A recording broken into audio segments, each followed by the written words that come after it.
बिना पैसे के लिए अगर लड़ाना चाहती है सरकार तो हम तैयार हैं, ज़िंदगी भर सेवा करेंगे, लेकिन बिना पैसों का कराए फिर ये अग्निवीर स्कीम ये 21,000 की सैलरी क्यों दे रही है? 25,000 वेतन के साथ भी अगर रखे हो पूरी ज़िंदगी तो आराम से काट ले सकता है कोई, लेकिन 25,000 भी नहीं वेतन है और 4 साल के बाद आप निकालने की बात कर रहे हैं। मतलब देश के लिए सेवा किए हैं 4 साल और 4 साल के बाद किसी के गेट पे हम डंडा लेके खड़ा रहे हैं। सरकार स्टूडेंट के साथ सौदा किया, हो सकता है उसको चेंज करके किसी और को सेनाध्यक्ष बनाया जाता, किसी और को कर्नल बनाया जाता, किसी और को जो CDS है वो बनाया जाता। इसके चलते उन लोग भी यहाँ मिलाया। सामने है चीन, सामने है पाकिस्तान, हर बार कुछ न कुछ करते रहता, उसके बावजूद भी आर्मी को क्यों कमज़ोर किया गया? सितंबर 2022 में केंद्र सरकार एक स्कीम लेकर के आती है और कहती है कि सेना के 3 अंगों में अब से जो बहाली की प्रक्रिया होगी वो अब जो पिछले जो प्रक्रिया चली आ रही है उससे अलग होगी। उसमें तमाम तरह की बातें कही गई, उसको लाने के पीछे क्या मोटिव था उसके बारे में भी कहा गया कि इससे देश में राष्ट्रवाद बढ़ेगा, अधिक युवाओं को जो है सेना में नौकरी करने का अवसर मिलेगा, यानी कि रोज़गार जनरेट होगा, और तमाम तरह की बातें की गई। इसमें कहा गया कि 4 साल तक जो है आपको सेना में नौकरी करना है, जिसमें आपको 6 महीने की ट्रेनिंग दी जाएगी और 3.5 साल आपको देश के सेवा में जो है सो लगाना है।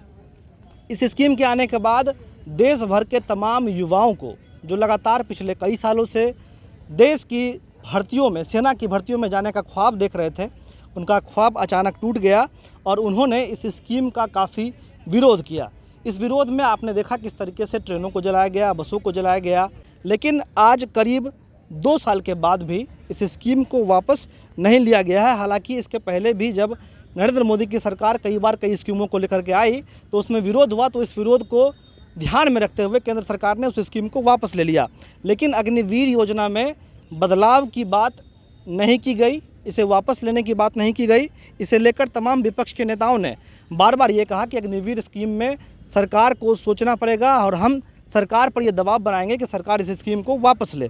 4 जून को इस बार जब एक बार फिर से लोकसभा के चुनाव के नतीजे आए और केंद्र में नरेंद्र मोदी की सरकार की वापसी हुई और इसी के साथ ये भी तय हुआ कि अब 10 साल के बाद एक बार फिर से देश में गठबंधन की सरकार आएगी, तो लोगों ने ये कयास लगाना शुरू कर दिया कि हो सकता है कि अब जो गठबंधन के तमाम दल हैं वो ये कोशिश करेंगे कि सरकार पर दबाव बना करके जो अग्निवीर स्कीम है उस स्कीम को वापस ले लिया जाए। एक खबर भी वायरल हुआ था जिसमें यह कहा गया था कि अग्निवीर स्कीम को अब नया नाम दे करके सैनिक सम्मान योजना के नाम से अब अग्निवीर स्कीम को चलाया जाएगा, जिसमें 7 साल की बहाली निकाली जाएगी। और अग्निवीर स्कीम में जो 25% युवाओं को परमानेंट करने की बात कही गई थी, इसमें कहा गया कि 60% युवाओं को परमानेंट नौकरी दी जाएगी। हालांकि जो मुंगरी लाल के सपने लोग देख रहे थे उस सपने को कल सरकार ने ध्वस्त कर दिया, जब सरकार के अधिकारियों ने यह तय कर दिया कि अग्निवीर स्कीम में किसी प्रकार का कोई बदलाव नहीं किया जाएगा। इस वक्त हम लोग गांधी मैदान में हैं। गांधी मैदान में ये बच्चे हैं, अब इनको देखिए, इनकी उम्र 25 साल से अधिक नहीं होगी, सब 25 साल से अंदर के लोग हैं। और ये तमाम बच्चे जो है बिहार के या फिर आप कहिए कि देश के अन्य भी राज्यों से यहाँ आकर के पटना में ट्रेनिंग ले रहे हैं ताकि वो लोग जो है अग्निवीर स्कीम या फिर जो सेना की बहाली है उसमें जा सकें। लेकिन अग्निवीर स्कीम के आने के बाद किस तरीके से इनका दिल टूटा, इसी के बारे में इनसे बात करते हैं। क्या नाम है आपका? नीतीश कुमार मेरा नाम है। नीतीश कुमार, आप बता रहे थे कि आप पिछला बार अग्निवीर स्कीम में दिए थे, हुआ था आपका? मेरा एयरफोर्स में हुआ था। एयरफोर्स में हो गया था, नहीं गए आप? नहीं नहीं गए हम। क्या कारण था? कारण था 4 साल अग्निवीर कोई जाएगा जब अगला कुछ आपके लिए अच्छा, जब आप रिपोर्टर अभी हैं यहाँ पे अपना चैनल चला रहे हैं, आपको इंडिया न्यूज़ से डायरेक्ट ऑफर आता है कि आप वहाँ पे रिपोर्टर हैं, चीफ एडिटर, तो आप वहाँ जाएंगे, यहाँ काम करेंगे। तो अगला वैकेंसी, लेकिन 2 साल के लिए बोला तो नहीं जाएंगे, 4 साल के लिए। हाँ वही हुआ ना कि आपको बुलाएगा अगर एडिटर में भी तो 4 साल के लिए आप नहीं जाएंगे, अपना ही कुछ करेंगे। वही बात मेरे साथ है, वही बात पूर्ण करना चाहते थे हम कि अगर नहीं भी कुछ हुआ तो घर में रह के कुछ कर लेंगे, लेकिन 4 साल के लिए जाएंगे तो फिर कहाँ रहेंगे। 21,000 में क्या होता है आप खुद ही सोचिए। 12,000 रुपये यहाँ आता है मंथली हम लोग का, 8,000 रुपये रूम रेंट और 3 लड़कन रहते हैं, 8,000 रूम का देते हैं, 4,000 मेस का देते हैं और बाकी इधर देते हैं, लाइब्रेरी देते हैं, कोचिंग में देते हैं, तो 12-13,000 रुपया अभी पर्सनल खर्चा है। और 21,000 में पूरा फैमिली चलेगा? किसका फैमिली चलेगा 21,000 में? कहीं पे भी रहेगा तो कहाँ से चल जाएगा? अगर सरकार बनाना चाह रही है सेना को, तो सैलरी इतना कम में नहीं होगा, और 4 साल के बाद अगर निकाल देगा तो हम लोग कहाँ जाएंगे। अच्छा, सरकार जब इस स्कीम को लाई तो उन्होंने कहा कि भाई इससे जो है सो युवा में देशभक्ति और बढ़ेगी, हर युवा को जो है सो मौका मिलेगा, अधिकतर युवाओं को मौका मिलेगा। देशभक्ति तो अभी भी है, देश के लिए तो हम कहीं से भी काम कर सकते हैं, ऐसा नहीं कि देश में सेना में ही जाके काम करेंगे। देश के लिए अभी भी मरने के लिए तैयार हैं हम लोग। बिना पैसे के लिए अगर लड़ाना चाहती है सरकार तो हम तैयार हैं, ज़िंदगी भर सेवा करेंगे, लेकिन बिना पैसों का कराए फिर ये अग्निवीर स्कीम ये 21,000 की सैलरी क्यों दे रही है। हम बिना पैसों के लड़ेंगे सरकार के लिए नहीं, देश के लिए लड़ेंगे, लेकिन ये पसंद नहीं है। और मेरा पर्सनल व्यू ये है इस पर परसेप्शन कि हम नहीं जाएंगे, और फिर जो युवा जाना चाहते हैं जा ही रहे हैं। अभी भी वैकेंसी कम जा रही है अग्निवीर में, इतना लड़के भर रहे हैं और जा रहे हैं। अभी भी बहाली होती है, यहाँ पे बिहटा एयरफोर्स स्टेशन है ASC 10, उसमें से अगर फिजिकल निकाल के लड़के इतने जा रहे हैं कि मतलब बहुत ज़्यादा भीड़ रहता है, तो अभी भी लड़के जा रहे हैं। बेरोजगारी इतना है कि क्या किया जा सकता है।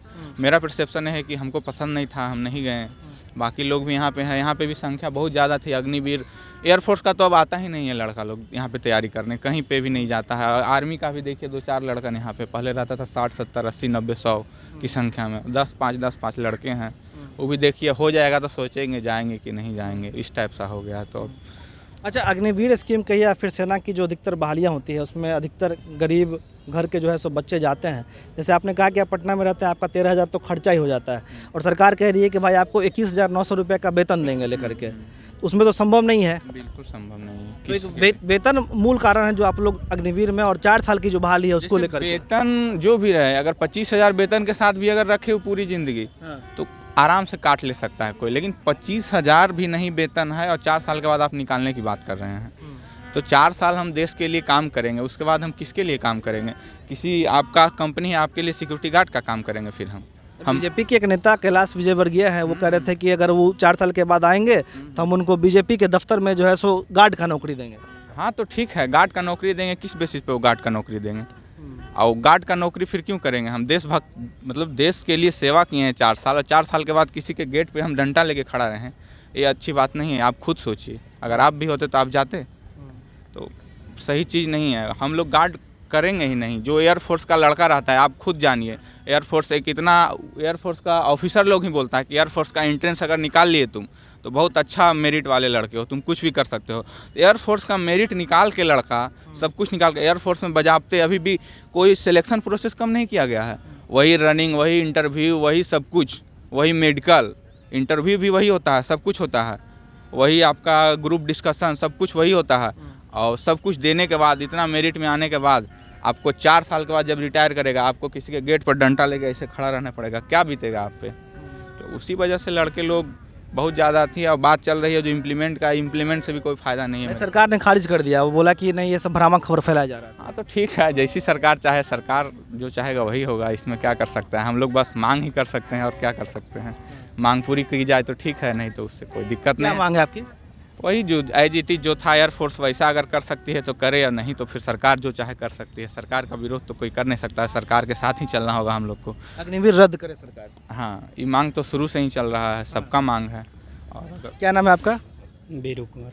क्या चीज़ की तैयारी कर रहे हैं आप? SSGD का तैयारी। अच्छा, अग्निवीर वाला में आपको मन नहीं जमा? नहीं, देखिए मेन है कि देश के सेवा के लिए अगर एक दिन भी मौका मिले तो देश के सेवा के लिए कोई भी तैयार रहेगा, लेकिन उसके साथ राजनीतिक किया गया। हाँ। जैसे देश के अग्निवीर के लिए, जिससे ऐसा क्या ज़रूरत पड़ी कि 18 साल से घटा के 4 साल किया गया? और आखिर सेना में ही क्यों? और सभी फोर्सेज थी, और सब भी वैकेंसी थी, और सब भी सरकार के द्वारा दिया गया वैकेंसी था, जैसे रेलवे है, बैंक है, सबकी सेवा घटाते। आखिर ऐसी क्या ज़रूरत पड़ी कि हमारे देश की इतनी सेना मजबूत हो गई थी कि हमारे देश की रक्षा मंत्रालय इतना मजबूत हो गया था कि कोई देश हमको मतलब हम पे उतना आँख दिखा नहीं रहा था। सामने है चीन, सामने है पाकिस्तान, हर बार कुछ ना कुछ करते रहता, उसके बावजूद भी आर्मी को क्यों कमज़ोर किया गया? बात ही सोचने का है। आखिर हमको लग रहा है कि सरकार भी उन लोग से मिला हुआ है। अच्छा, तमाम जो सेनाध्यक्ष थे, जब अग्निवीर स्कीम आई तो उन्होंने भी इसका विरोध नहीं किया। क्या लगता है कि उनका विरोध ना करना क्या कारण है? हमको लगता है सरकार का विरोध करना उन लोग पर भारी पड़ सकता था। हो सकता है उसको चेंज करके किसी और को सेनाध्यक्ष बनाया जाता, किसी और को कर्नल बनाया जाता, किसी और को जो CDS है वो बनाया जाता। इसके चलते उन लोग भी हाँ में हाँ मिलाया, लेकिन उन लोग मिला सकता था, उन लोग का परमानेंट जॉब था। लेकिन जो अग्निवीर है 4 साल का है, क्या उनका सुर में सुर मिला सकते थे? उनको जिम्मेदारी देशभक्ति के लिए नहीं थे, वो जिम्मेदारी है किसान घर का बेटा का सर्वप्रथम जिम्मेदारी होता, सबसे पहले अपना घर की जिम्मेदारी। जब मेरा घर सुरक्षित रहेगा, देश भी सुरक्षित रहेगा, सब सुरक्षित रहेगा। अब हम देश सुरक्षित कर रहे हैं, मेरा घर ही सुरक्षित नहीं रहेगा तो क्या होगा? ये सोचने की बात है सर्वप्रथम। अब सरकार के लिए हम इतना कुछ कर रहे हैं, हम अपना देश के लिए इतना कुछ कर सकते हैं। देशभक्ति तो कहीं से भी दिखा सकते हैं, रेलवे में भी जाके दिखा सकते हैं, बैंक में भी जा के दिखा सकते हैं, एक किसान अपना खेत भी जोत के दिखा सकते हैं। पूरा नागरिक बन के नागरिक को हम खिला रहे हैं खेती करके, तो भी हम देशभक्ति दिखा रहे हैं ना। लेकिन इसका मतलब नहीं ना कि आप हमारे साथ सौदा कीजिएगा। ये सरकार स्टूडेंट के साथ सौदा किया है, अब आप सौदा क्यों करें? उसको इस तरह से भी कर सकते हैं कि किनको मनपसंद देशभक्ति करना है, हम लोग दिखाते हैं जब ज़रूरत पड़ेगा, जब हम लोग दिखाते हैं। एक तरह से ऑल जनसंख्या को आप ट्रेनिंग करके, जैसा और सा देश में सुनते हैं, कोई देश में ऐसा सुविधा है कि सभी नागरिक का ट्रेनिंग किया जाता है, ताकि अगर कभी भी ज़रूरत पड़े तो हम अपना किसी भी नागरिक को बॉर्डर पे या कहीं भी उसको मतलब उस तरह से उपयोग कर सकते हैं। लेकिन इसका मतलब नहीं आपका हम सौदागर में फंस सकते हैं। आप 5 साल के लिए परमानेंट है, आपका सब सुविधा, उसके बाद भी आपको पेंशन है। आपका 5 साल है, उसके बाद फिर आप चुनाव लड़ते हैं, हमको 4 साल के बाद बाहर निकाल दीजिएगा, न पेंशन दीजिएगा न कुछ दीजिएगा। सिर्फ हम लोग शहीद होने के लिए बचे हैं, ऐसा बात नहीं ना है। देश के लिए हम एक दिन भी कह रहे हैं ना, एक दिन भी अगर मौका मिलेगा तो देश के लिए हम काबिलियत। लेकिन आप मेरे साथ सौदा कीजिएगा तो भी हमको मंजूर नहीं। क्या नाम भाई आपका? पंकज कुमार। क्या चीज़ तैयारी कर रहे हैं? GD का जी। अग्निवीर से अब मन उब गया? हाँ, मतलब कि नहीं जाना था उसमें। का है अब 4 साल कौन मतलब कि ले जाएगा 4 साल के लिए? तो सरकार तो बोलेगी कि भाई आपके अंदर देशभक्ति का जज्बा नहीं है। फिर देशभक्ति मतलब कि सिर्फ सेना में जाकर हो सकता है। एक किसान भी अपने खेत में काम करके वो अपनी देशभक्ति रखता है अपने अंदर। अच्छा, जो 4 साल वाला नियम है आपको क्या लगता है कि उसको रद्द कर देना चाहिए? हाँ, जो पुरानी वैकेंसी जैसे हो रहा था वैसे ही होना चाहिए। ये जो अग्निवीर वाला है इसकी भी ख़त्म होना चाहिए। क्या नाम है आपका? सूरज कुमार। सूरज कुमार। किस चीज़ की तैयारी कर रहे हैं? अभी SSC GD का। अग्निवीर वाला स्कीम जो आया था उसके बारे में सुने? हाँ, सुने हैं। अग्निवीर के बारे में यही कहना चाहेंगे कि कम दिन का जॉब आखिर जाके जो बेरोजगारी आ जाती है 4 साल के बाद, इस हद से हम समर्थन नहीं करते हैं। बस बात यही है। आप लोग कम की से मांग कम क्या है? अपना एज जब तक है, जब तक आदमी का शरीर सही से चल रहा है, तब तक वो अपना काम करे बॉर्डर पर रह के, जब तक बॉडी है। उसके बाद तो फिर जब पेंशन का टाइम है बाद की बात है। लेकिन सरकार का तो रुख जो है साफ है कि इसमें बदलाव नहीं नहीं होगा। तो इसके समर्थन में नहीं, अगेंस्ट में हम लोग हैं, विरोध करने पे उतरे हुए हैं। और इसके आगे क्या बोले? अभी वोटिंग हुआ था, उसमें आप लोगों ने वोट किया? वोट किए हैं अपने क्षेत्र में, और अपने क्षेत्र में जैसा जो सही कार्य कर रहा था उसको वोट किए हैं। आप लोगों की मांग है कि अग्निवीर स्कीम रद्द हो जाए? हाँ, अग्निवीर 100% रद्द हो, और जैसा था वैसे ही हो। हर दिन से वही मांगते आए हैं, शुरू दिन से जब से आया है, और आगे भी यही चाहेंगे। चलिए, तो ये तमाम लड़के जो सुबह सवेरे उठकर पटना के गांधी मैदान में पहुंचते हैं ताकि अग्निवीर या फिर तमाम जो बहालियां हैं उस बहालियों के लिए दौड़ सकें और देश की सेवा करने का, देश का सेवा करने का इनको जो है मौका मिल सके। लेकिन अग्निवीर जैसी स्कीम जब आती है तो इनकी जो हिम्मत होती है उसकी रीढ़ सरकार इस स्कीम से कहीं ना कहीं तोड़ देती है। और जो कयास भी पिछले कई दिनों से लगाया जा रहा था कि अग्निवीर स्कीम को ख़त्म कर दिया जाएगा, उस कयास पर भी अब सरकार ने फुल स्टॉप लगा करके एक बार फिर से इन लोगों के सपनों को, इन लोगों के जो हौसले थे उन हौसलों को एक बार फिर से तोड़ दिया है। और तमाम ये जो युवा हैं वो चाहते हैं कि अग्निवीर स्कीम को एक बार फिर से ख़त्म कर दिया जाए और पिछली जो बहाली की प्रक्रिया चल रही थी उस प्रक्रिया को ही सरकार जो है सुचारू ढंग से रखे। इस वीडियो में इतना ही। बहुत बहुत धन्यवाद।